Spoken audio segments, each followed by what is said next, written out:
El doctor Mauro Andino analiza a fondo los polémicos chats de Fernando Villavicencio y expone por qué es necesaria una investigación previa para descubrir la verdad. Además, revela los oscuros intereses que podrían estar detrás de la fiscalía dirigida por Diana Salazar. No te pierdas este análisis revelador.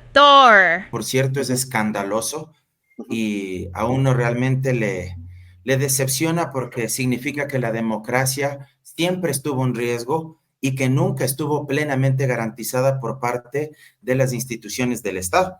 Pero decía, hay que analizarlo en lo macro porque me parece que todo lo que devela ese celular de Villavicencio, esos mensajes, esas conversaciones, dejan al descubierto algo que muchos especulábamos, sospechábamos o que ya sabíamos porque se discutía mucho sobre esto en los pasillos políticos, en las tertulias cotidianas, en el mundo de la política, ya se sabía que Villavicencio tenía oscuros intereses y que tejía todo un entramado de articulaciones, de redes para perseguir a unos, para callar con otros, ¿a cambio de qué? A cambio de favores, a cambio de prebendas y tal como se ha develado ahora, incluso a cambio de réditos económicos. Bueno, y en medio de toda esa maraña y de esa arena movediza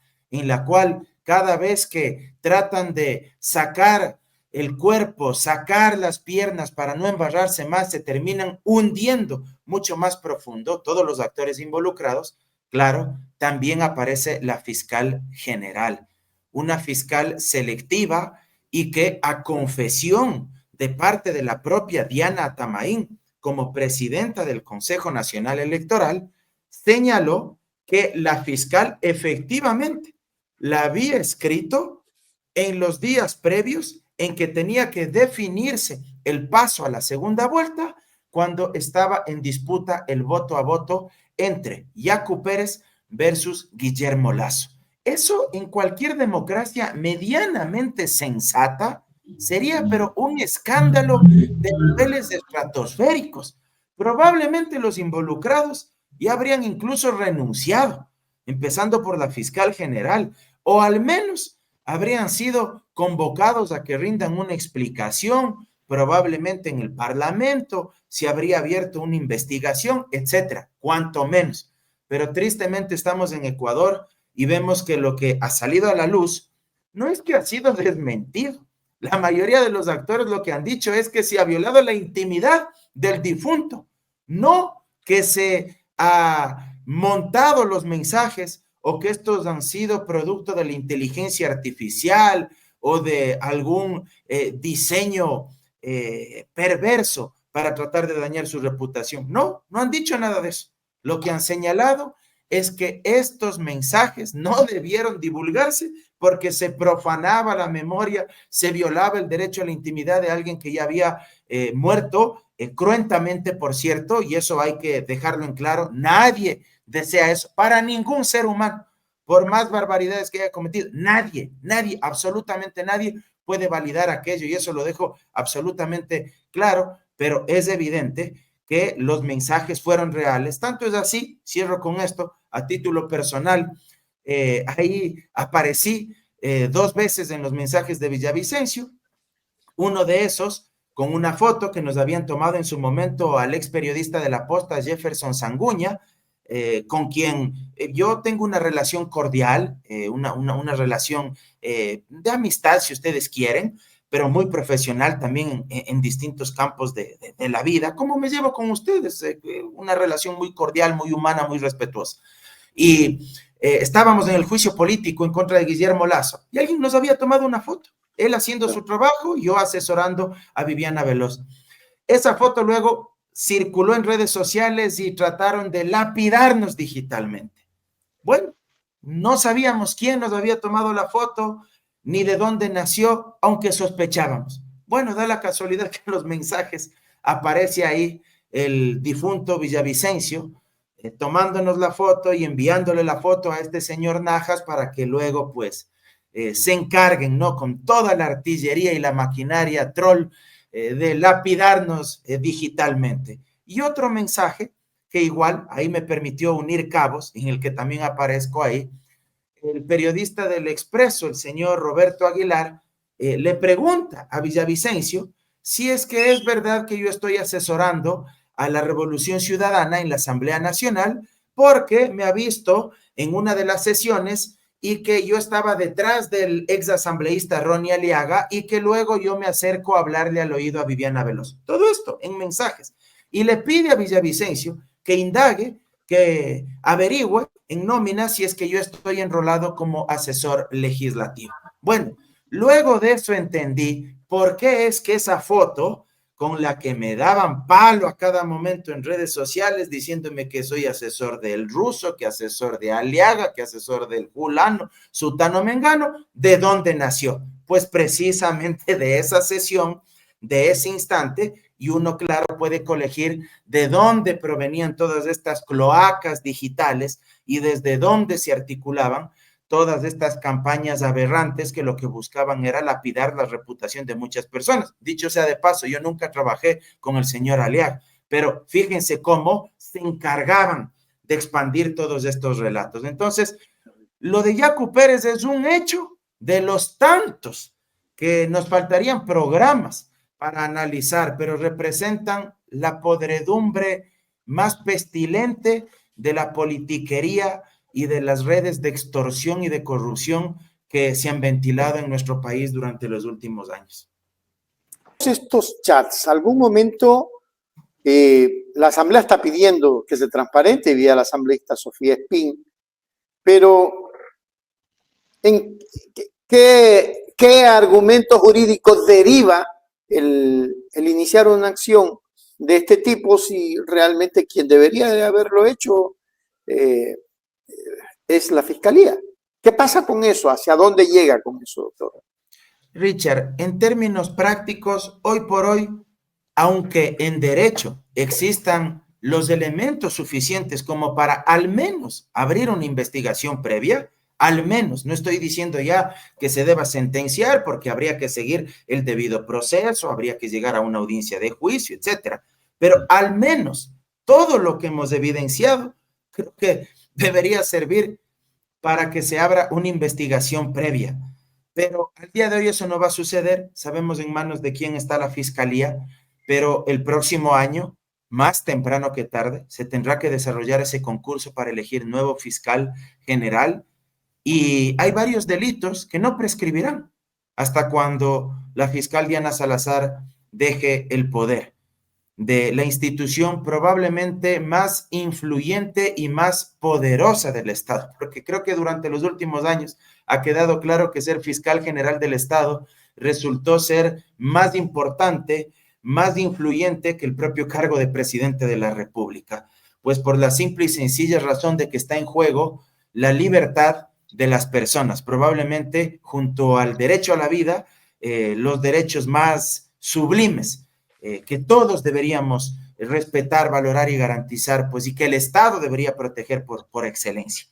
Entonces, claro, al día de hoy difícilmente se va a hacer algo, la Asamblea algo podrá hacer, pedir que comparezcan como lo ha hecho la asambleísta Sofía Espín, como están pidiendo algunos actores, creo que eso es fundamental, pero ahí hay varios delitos, ¿no? De distintos actores, que uno podría ir escarbando, ir identificando ahí.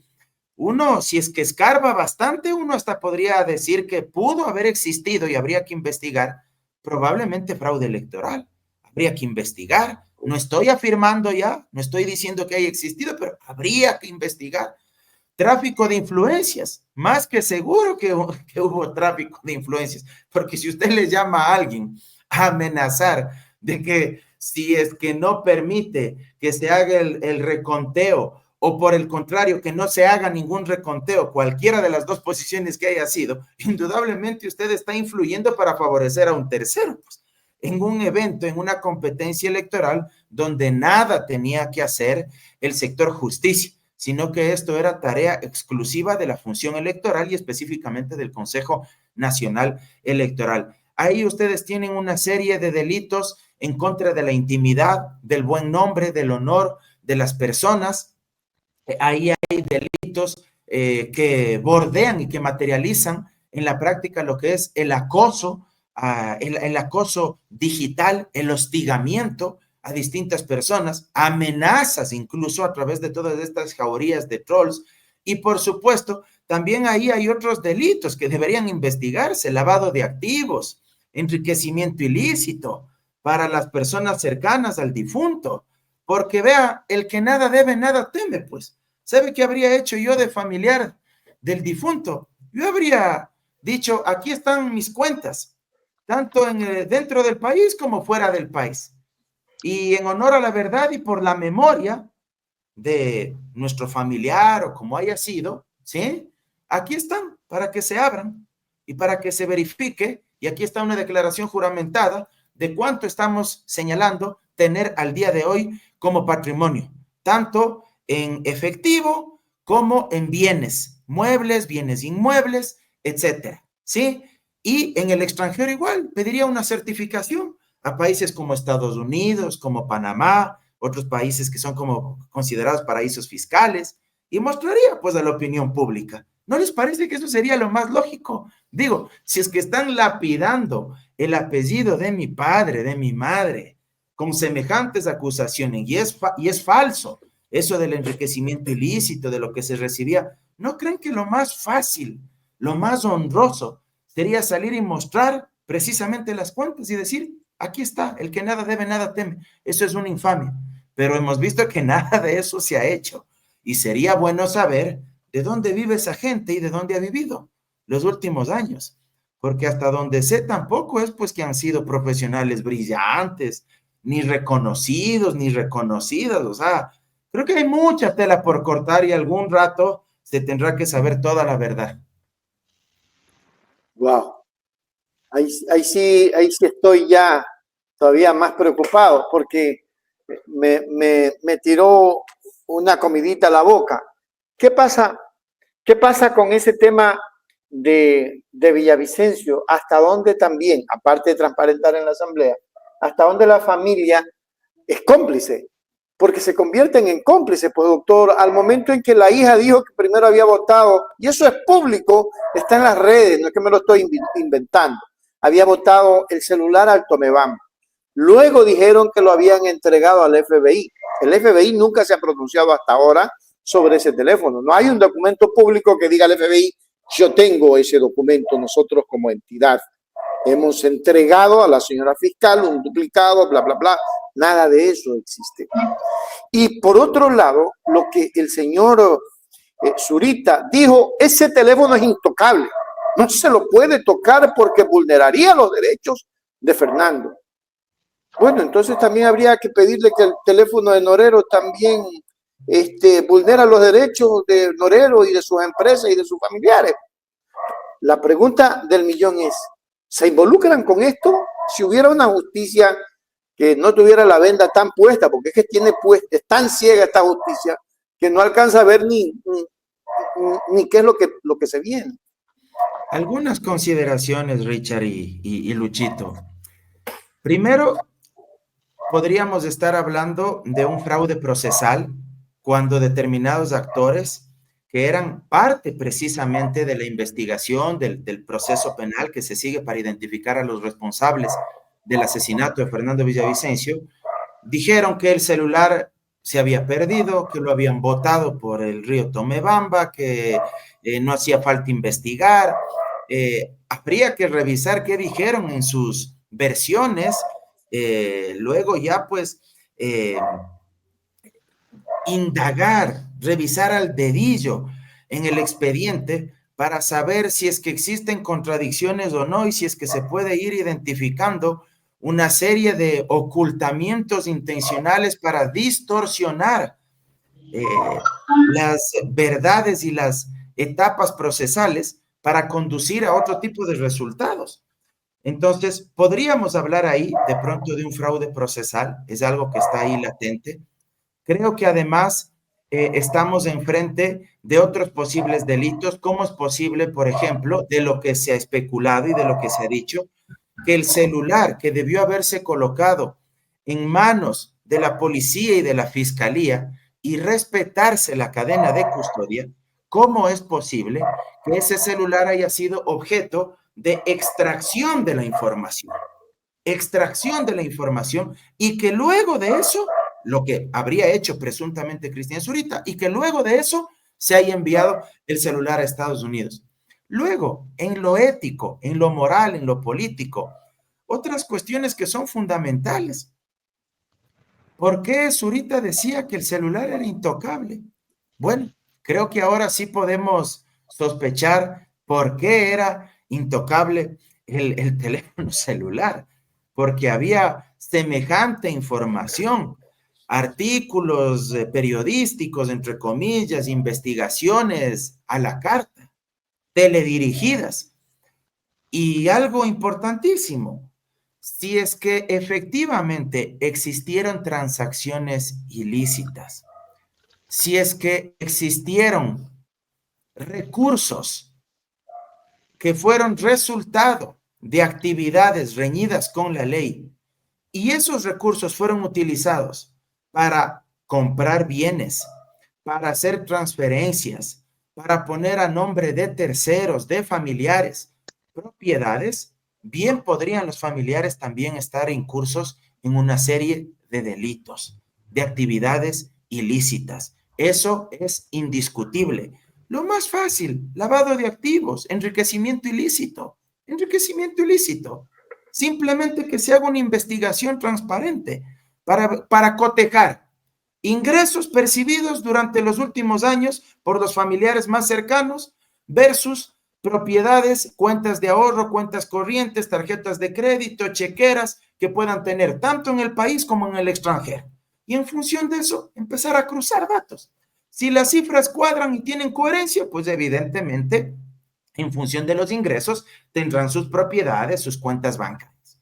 Si las cifras no cuadran y se empieza a ver un exceso, un volumen desproporcionado de propiedades, de recursos en comparación con lo que han declarado, por ejemplo, en materia de impuestos, por concepto de impuesto a la renta ante el Servicio de Rentas Internas año a año, bueno, pues entonces para uno no es que hay que ser sabio, sino que es muy fácil colegir que ahí existió algún tipo de enriquecimiento ilícito y que esos bienes no son producto del trabajo, ni de los ingresos, ni de los salarios. Porque en cambio, si es que sí recibieron esos recursos producto de su trabajo y tienen esos bienes, pero en cambio no han declarado esos ingresos ante el SRI, también estamos enfrente de otro delito como posible defraudación tributaria. Entonces, claro, si es que existiera una fiscalía de verdad, ya debería estar investigando todos estos ilícitos. Suscríbete ya. Ecuador, suscríbete ya.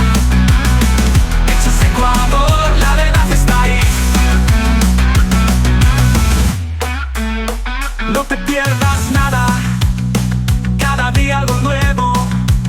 Conéctate al canal y mantente informado. Siempre estamos aquí para darte lo mejor. Hechos Ecuador, claro, la verdad sin temor. Hechos Ecuador.